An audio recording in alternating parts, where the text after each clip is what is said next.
Viral keributan di pameran otomotif Indramayu tadi malam, penyebabnya karena sendal tertukar. Keributan terjadi dalam acara pameran otomotif Indramayu dan pasar malam yang berlokasi di Sport Center Indramayu. Video saat seorang pemuda yang diduga provokator digiring polisi pun viral di media sosial. Kejadian tersebut diketahui terjadi pada Kamis 7 Juli 2022 sekitar pukul 21.30 waktu Indonesia Barat. Saat dikonfirmasi, Kapolres Indramayu AKBP M. Lukman Syarif melalui Kapolsek Indramayu Kota AKP Suhendi membenarkan kejadian tersebut.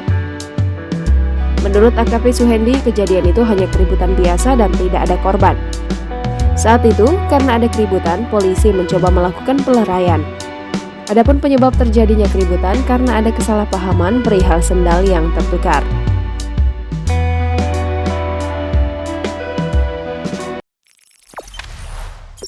Jangan lupa subscribe, share, komen, dan like ya!